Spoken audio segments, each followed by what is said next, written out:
7h30 à Conakry, bienvenue dans ce journal dont voici le sommaire. Au Palais de la Colombe, le comité de pilotage du guichet unique du commerce extérieur a été mis en place ce mercredi. Ce guichet consiste à regrouper en un seul endroit les opérations de commerce extérieur. Environnement avec cette menace qui persiste sur la rivière de Demoudoula. Elle risque de disparaître grâce à l'effet des remblais et des cultures maraîchères. Le fonds d'appui aux entreprises vient d'achever la première phase de son opérationnalisation. À ce jour, 136 entreprises sont financées à Conakry et à l'intérieur du pays. C'est tout pour les titres. Bonsoir à tous, je vous le disais à la primature, le comité de pilotage du guichet unique du commerce extérieur a été mis en place ce mercredi. Ce guichet permettra de regrouper sur une même plateforme les opérations de commerce extérieur. Pour vous, le compte-rendu de Kerno Ousmane Diallo. Pour cette première séance du comité de pilotage du guichet unique du commerce extérieur, les travaux ont porté sur les activités réalisées jusque-là, la portée de ce guichet dans le développement économique et les défis qui attendent ses responsables. Lancé il y a un peu plus d'une année, le guichet unique du commerce extérieur a mis en relation sur une même plateforme électronique l'ensemble des acteurs intervenant dans les opérations d'importation et d'exportation. D'abord, il est important de comprendre la méthodologie de GUSEG qui s'inscrit fondamentalement pour simplifier, faciliter, sécuriser et améliorer le climat des affaires en Guinée et éventuellement à permettre à la Guinée de bénéficier d'avantages concurrentiels vis-à-vis notamment des pays de la sous-région. Et nous nous sommes lancés sur ça. Nous avons eu des acquis remarquables par rapport à la dématérialisation du système que nous avons mis en place. Le guichet unique du commerce extérieur marque l'entrée de plein pied de la Guinée dans l'ère de la modernisation des opérations liées au commerce extérieur. C'est une initiative présidentielle qui permet de faciliter toutes les procédures douanières à l'importation et à l'exportation. Le président Alpha Condé s'est inscrit dans une dynamique de faire la Guinée un pays émergent. Et pour le faire, il faut s'inspirer des normes internationales. Et parmi les normes internationales, il y a la fiscalité des portes. C'est-à-dire que tout ce qui rentre et tout ce qui sort. Maintenant, le guichet unique, tout passe par le guichet unique. Toutes les opérations liées au commerce extérieur passent par le guichet unique. Et je crois que ça va une fois permettre d'améliorer substantiellement les recettes. La deuxième fois, ça va permettre aussi d'améliorer les statistiques au niveau national. Le Premier ministre, chef du gouvernement, assure la présidence du comité de pilotage du guichet unique du commerce extérieur. Dr Ibrahima Kassouri Fofana a salué le travail abattu et réitéré l'attachement du chef de l'État au développement de l'initiative. Si le paiement en ligne des déclarations de douane et des déclarations descriptives des exportations et importations sont effectifs, d'autres fonctionnalités de la plateforme comme la gestion des transferts et rapatriement des devises ainsi que la gestion des exonérations sont en cours de déploiement. Le Premier ministre, chef du gouvernement, a demandé que soient accélérées toutes les réformes ambitionnées. Nous partons à l'Assemblée nationale avec l'adoption ce mercredi du volet recettes de la loi de finances rectificative 2020. Une diminution de plus de 2 000 milliards de francs guinéens a été constatée. Les députés ont par ailleurs adopté la loi portant droit d'accès à l'information publique. François Lama. Les 92 députés présents à l'hémicycle sur les 114 inscrits ont examiné la prévision initiale des recettes qui s'élève à plus de 21 706 milliards de francs guinéens contre plus de 21 364 milliards de recettes révisées. Une projection de recettes qui montre que les recettes fiscales ont diminué de plus de 2 000 milliards de francs guinéens. Aux impôts sur les revenus, bénéfices et gains en capital pour 1083,5 milliards. Aux impôts sur les biens et services pour 363,5 milliards, aux impôts sur le patrimoine pour 3,7 milliards et aux impôts sur le commerce extérieur et les transactions internationales pour 454,4 milliards. Les entreprises privées et les ménages, les recettes fiscales ont baissé de 2000 milliards par rapport aux prévisions. Mais avec les initiatives gouvernementales visant la sécurisation et une mobilisation accrue des recettes, les recettes ont augmenté, les recettes dont legs et fonds de concours ont augmenté de 1600 milliards. La différence est de 342 milliards. Après la réponse à plusieurs questions relatives à la taxe consulaire, à la codification, aux établissements publics à caractère administratif et à la problématique des taxes foncières et des bâtis publics par le ministre du Budget, les recettes de la loi de finances rectificative 2020 ont été adoptées à la majorité des députés présents. L'économie guinéenne a été résiliente parce que le cadre macroéconomique qu'on a déjà géré depuis l'avènement du président Alpha Condé à la tête de cet État, ce cadre macroéconomique tient bien. La plénière de ce mercredi a aussi permis l'adoption de la loi portant droit d'accès à l'information publique.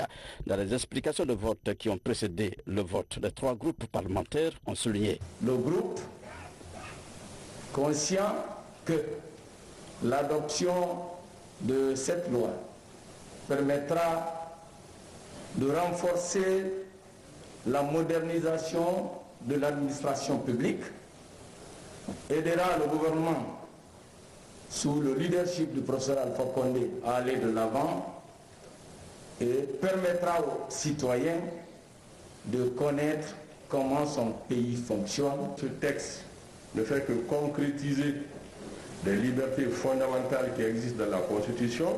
Le ministre de la fonction publique, qui s'est réjoui de l'adoption de cette loi, estime que ce texte renforcera l'arsenal juridique en faveur de la modernisation de l'administration publique. Les points clés que je peux énumérer, pratiquement, je suis très satisfait de l'adoption de cette loi, qui est le droit à l'information. Comme vous le savez, on a déjà cité assez de choses. Notre administration aujourd'hui est caractérisée par la détention de l'information. Le regard est maintenant tourné vers l'examen et l'adoption du volet dépenses de la loi de finances rectificative 2020 qui pourrait avoir lieu la semaine prochaine.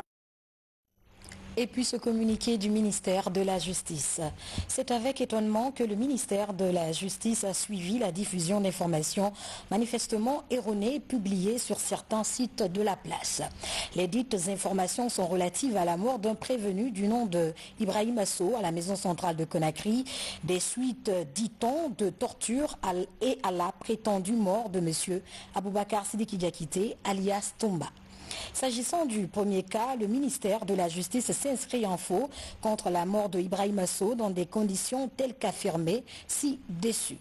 En réalité, Ibrahim Asso avait été placé sous mandat de dépôt le 26 octobre 2020 pour participation délictueuse à un attroupement avec violence conformément aux dispositions de l'article 627 du Code pénal.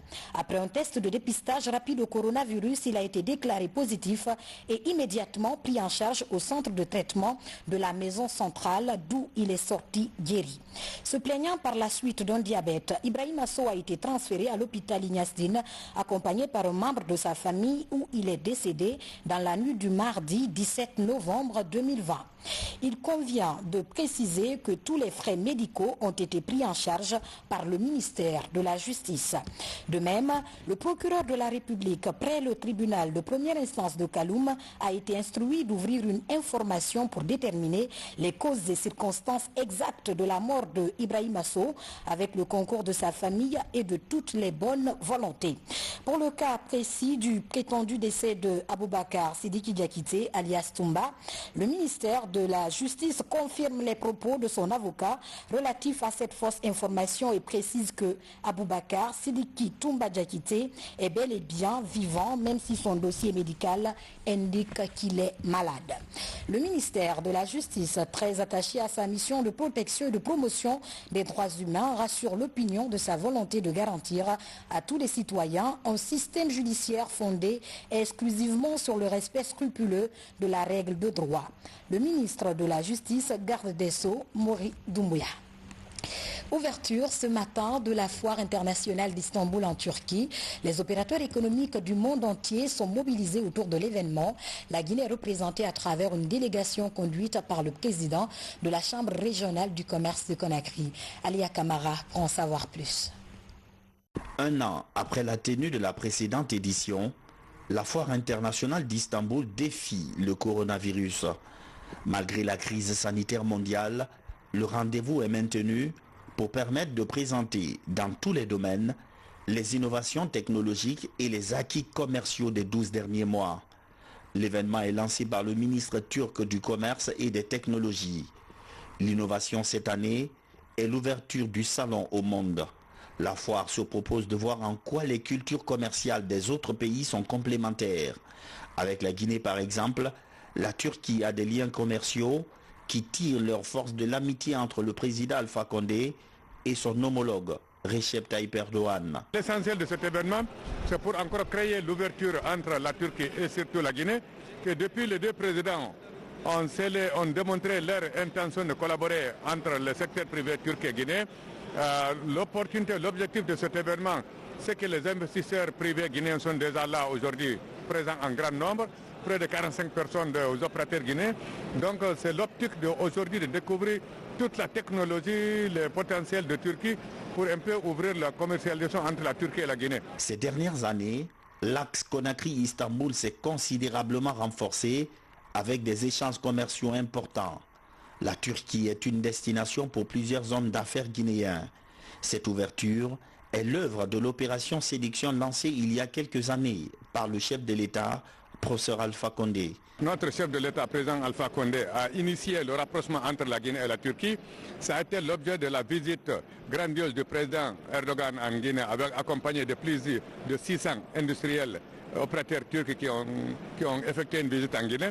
Donc aujourd'hui, c'est le lieu pour nous, en tant qu'opérateurs, en tant que président de la Chambre de commerce, d'essayer maintenant d'apprendre à marcher dans notre propre compétence. Le Moussiad 2020 est une opportunité pour des opérateurs économiques du monde entier de nouer des relations d'affaires. Les opérateurs économiques guinéens qui participent à cette rencontre espèrent rencontrer, pendant les 4 jours de travaux, des partenaires sérieux pour une belle coopération dans les années à venir. Disons qu'au port autonome de Conakry, les travaux de réhabilitation des quais et de la construction des ponts bascules vont bon train. L'idée est de faciliter l'accostage des navires de grande capacité pour la fluidité du trafic. Ce chantier est l'une des principales composantes du contrat de concession du terminal conventionnel du port autonome au groupe Al Bayrak. Foudé Camara.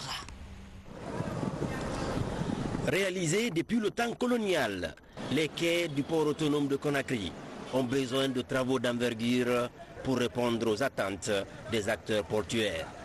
Aujourd'hui, ces travaux de réhabilitation sont le fruit de la concession du terminal conventionnel du port autonome de Conakry à la société Alport, une filiale du groupe Al Bayrak. L'enjeu est de renforcer la bande bord-à-quai pour faciliter la manutention par le biais des grues au poids très élevé. Sözleşmesini imzaladıktan sonra Gine devletiyle hızlı bir şekilde pour le développement du port, on a commencé à travailler, on a fait 2 sections pour les travaux. Le premier c'est pour amélioration du port existant et le deuxième pour faire les nouveaux quais élargir le port. D'après notre planning, on va faire un investissement de 500 millions de dollars dans 25 années pour ces travaux qu'on va faire pour le port autonome de Conakry. L'extension et la modernisation de la plateforme portuaire font partie des engagements juridiques de la société Alport. Des engagements scellés avec la Direction générale du port autonome pour répondre aux exigences du commerce international liées à la fluidité du trafic. Nous investissons dans le port de Conakry pour rendre ce port moderne et compétitif. Nous investissons beaucoup en tant que matériel, infrastructure, mais il y a aussi autre chose qui est très important, c'est l'investissement humain. Nous sommes heureux aussi d'annoncer qu'après 1 an, nous avons 0 licenciement et que nous avons aussi amélioré les conditions de nos travailleurs qui aujourd'hui peuvent bénéficier d'un déjeuner gratuit. Cette réhabilitation des infrastructures portuaires touche aussi le reprofilage des voiries. Autre effort, la société Alport a importé des godets, des trémies et des grues de mer. L'objectif est de faciliter les opérations de déchargement du blé, du riz et autres marchandises de première nécessité. Parlons à présent d'environnement avec cette menace qui persiste sur la rivière de Demoudoula. Il s'agit de l'effet des remblais et des cultures maraîchères. Cette rivière risque de disparaître selon les spécialistes. La sonnette d'alarme vient d'être tirée par les riverains. Mamadou Saliouba, Ismaël Labé. Sur les deux rives de la rivière de Demoudoula, des cultures maraîchères à perte de vue. Plus loin, des remblais, des fondations et des constructions presque dans le lit du marigot. Conséquence, la rivière a dévié son lit. Les riverains impuissants observent le désastre écologique. Cette rivière, c'était un nid des oiseaux migrants et il y avait aussi la reproduction de beaucoup de poissons et d'espèces de poissons dans cette rivière qui allait rejoindre l'océan qui est juste à Kaporo. Et au jour d'aujourd'hui, nous voyons l'envahissement de cette rivière. À partir d'ici, c'est de ce côté droit déjà qui est en train d'être remblé. À partir de là-haut, là-bas, c'est là-bas passer le marigot. On remblait, on met des plantations pour occuper de l'espace. Et après, maintenant, c'est d'en faire une propriété privée. En 2018, suite à la destruction du couvert végétal le long de la rivière, une opération de restauration avait été lancée pour sauver le marigot. 2 ans après, la rivière est encore sous l'effet de l'agression humaine. Nous, c'est le bas-fond qu'on vient occuper. On fait une sorte d'irrigation. Moi, je ne pense pas que le travail qu'on fait là, ça menace le cours d'eau. Parce que nous travaillons ici juste pour... c'est du mois de décembre jusqu'au mois de mai. Du mai jusqu'au mois de novembre, ça c'est la pluie. Le président avait ordonné de nettoyer complètement le lit du marigot. Et depuis son départ, les gens ont commencé le travail. Depuis son départ, plus rien. Cette rivière en plein cœur de la capitale, autrefois couverte d'une forêt dense, était l'un des poumons écologiques de Conakry. Aujourd'hui, cet écosystème est menacé par l'action humaine. Mesdames et messieurs, pour accompagner le gouvernement guinéen dans la réalisation de ses ambitions de développement, la coordination des Nations Unies initie des séries de consultations. Le but est d'identifier les forces, faiblesses et les menaces qui assaillent les différents secteurs d'activité. Compte rendu, Abdoulaye Diallo. C'est une consultation qui touche les jeunes et les femmes issus de toutes les obédiences socio-culturelles et politiques. L'objectif est d'identifier les grands défis de développement et définir les progrès enregistrés dans la mise en œuvre des objectifs de développement durable. Pour atteindre cet objectif, les Nations Unies envisagent de consulter les personnes les plus vulnérables afin d'intégrer leur point de vue. L'idée, c'est vraiment de collecter toutes les idées des femmes leaders afin de les intégrer dans notre analyse commune pays qui va informer le cadre de coopération des Nations Unies avec le gouvernement. Et aussi, ça permettrait aussi de donner des inputs au plan national de développement économique et social en Guinée afin de créer des programmes qui sont plus inclusifs, qui appuient plus la femme et qui renforcent sa position dans la société afin qu'elle contribue mieux au développement. Cet échange offre un espace pour l'innovation et l'identification des opportunités d'apprentissage de nouvelles technologies de l'information. Une initiative qui devrait permettre de rendre le processus de développement plus participatif et inclusif, dans l'esprit de ne laisser personne de côté. Il est temps que la Guinée, à l'instar des autres pays, évolue dans le sens positif. Il est temps que nous puissions récolter les fruits de notre engagement, de nos résiliences dans tous les domaines. Il est temps qu'on avance. Parmi les recommandations, nous avons identifié l'application, l'élaboration des textes d'application des différents textes de loi qui existent, parce qu'il a dit que les lois guinéennes, on n'a pas à envier à d'autres. Donc, mais ces textes ne sont pas appliqués. Donc, il est question de faire les textes d'application pour nous permettre d'accéder effectivement à nos droits en tant que femmes. En plus, les panélistes recommandent la mise en place des structures, mais surtout renforcer leurs capacités techniques et opérationnelles. À l'issue de cette série de rencontres, des réponses claires seront apportées aux questions liées aux enjeux de développement de la Guinée. Créé le 29 mai dernier sur décret du président de la République, le Fonds d'appui aux entreprises vient d'achever la première phase de son opérationnalisation. Le bilan a été présenté ce mercredi par les membres du comité de pilotage. À date, 136 entreprises sont financées à Conakry et à l'intérieur du pays. Abdul Karim Kamara pour nous faire le point. Le plan de riposte pour renforcer la résilience des entreprises impactées par la Covid-19 fait du chemin. Depuis plus de 6 mois, l'opérationnalisation du programme d'appui aux entreprises vole au secours de plusieurs branches d'activité affectées par la crise.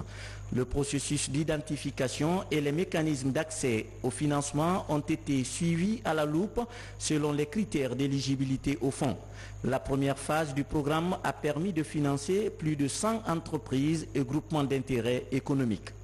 À date, nous avons environ 136 entreprises et GIE qui ont été financées grâce à ce programme-là et environ 700 emplois directs et indirects qui ont été sauvés, aussi bien à Conakry qu'à l'intérieur du pays.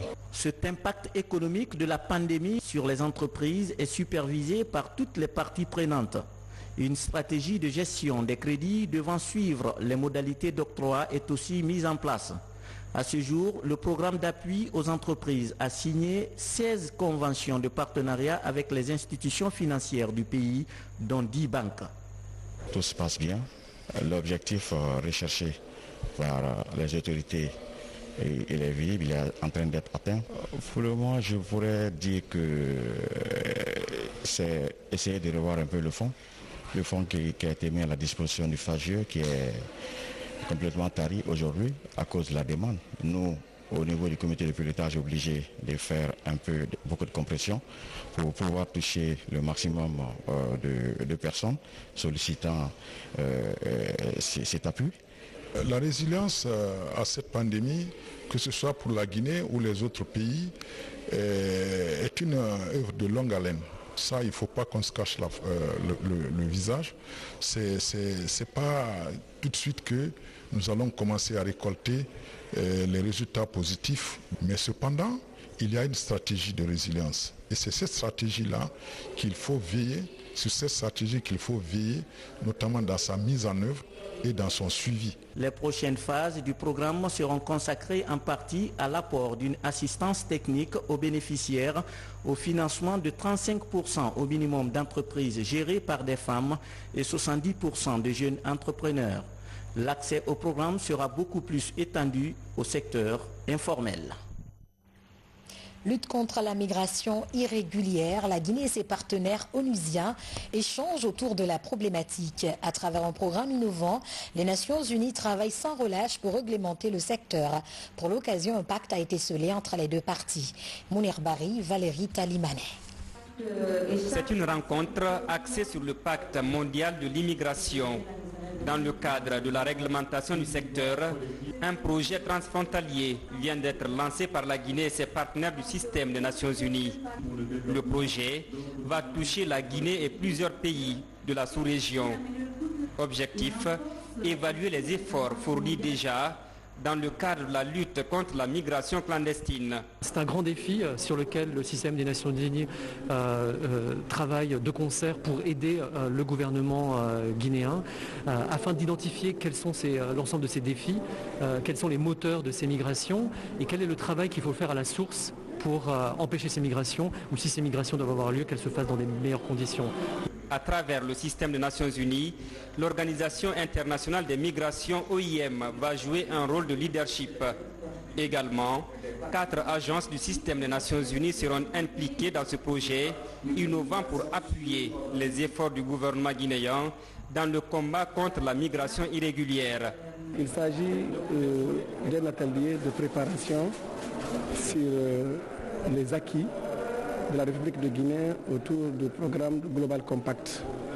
Comme vous le savez, en 2018, il y a eu une rencontre à Marrakech où les États du monde se sont rencontrés pour aller d'une voie dans le cadre de la gestion de la migration.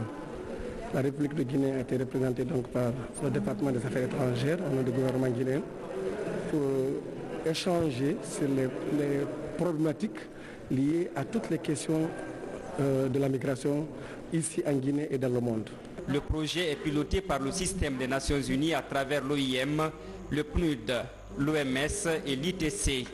Le projet va contribuer à évaluer le pacte mondial de l'immigration, relever les défis avant la rencontre prévue en 2022 où chaque pays doit partager ses avancées et ses défis pour une migration bénéfique et durable.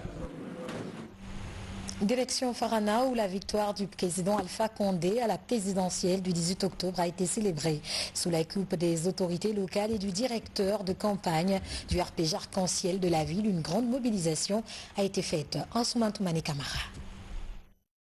Une semaine après l'arrêt de la Cour constitutionnelle, Farana, dans sa diversité sociopolitique, fête ce samedi la victoire du candidat du RPG Arc-en-Ciel à la présidentielle. Marche de réjouissance sur les artères de la ville, puis grand meeting coloré par la prestation d'artistes locaux et des interventions des responsables. Avec un électorat de plus de 156 000 votants, Farana a obtenu 85,72% de voix pour le président élu, professeur Alpha Condé. Pour le directeur de campagne du RPG Arc-en-Ciel, ce taux élevé est à l'actif de l'unité d'action entre les fils de Farana. Résidents et ressortissants ont tout au long du processus électoral travaillé à l'unisson pour cette victoire. Cette unité va continuer parce que les fils de Farana se sont donné la main, parce que nous avons vu qu'il faut être là, tous derrière le professeur Alpha Condé, pour l'aider à développer Farana. Mais si nous ne sommes pas ensemble, nous sommes en train de faire montrer au professeur Alpha Condé qu'il n'y a pas d'unité d'action à Farana. Mais aujourd'hui, les fils de Farana ont compris cela, qu'il faut se donner les mains pour aller ensemble, travailler ensemble et créer de grands projets à Farana par le professeur Alpha Condé. Au-delà de l'unité retrouvée entre les fils de Farana, cette présidentielle est aussi marquée par un climat de paix et de cohésion sociale entre les différentes entités de la localité. Désormais, l'heure est à la consolidation de cette paix et la promotion du projet de société du président Alpha Condé dans une préfecture qui a besoin d'un nouvel élan de développement. En marge de la fête de l'indépendance, il y a beaucoup aussi de perspectives. Et quand on sait que le professeur Alpha Condé a fait les cités de Niger, il est en train de construire la maison des jeunes et beaucoup de choses aussi pointent à l'horizon. Donc c'est pour cela que nous sommes convaincus que le mandat là, c'est pour Farana. Tourner la page du processus électoral et faire face aux préoccupations des populations de Farana. C'est l'ambition des fils et responsables locaux. Parmi les requêtes des populations, le choix de Farana pour abriter la prochaine fête tournante de l'indépendance. Et puis ce communiqué du bureau de l'Assemblée nationale. Le président de l'Assemblée nationale a la profonde douleur de porter à la connaissance de son Excellence, Monsieur le Président de la République, les présidents des institutions républicaines, les membres du gouvernement, les honorables députés et du peuple de Guinée, le décès de l'honorable Mamadou Djambari, élu sous la bannière de l'Union pour le progrès et le renouveau, UPR, à la 9e législature. Décès survenu ce mercredi 18 novembre 2020 des suites de maladie. La levée du corps aura lieu demain, jeudi 19 novembre 2020 à 9h à l'hôpital sino-guinéen, suivi de son enterrement à Téli-Mélé.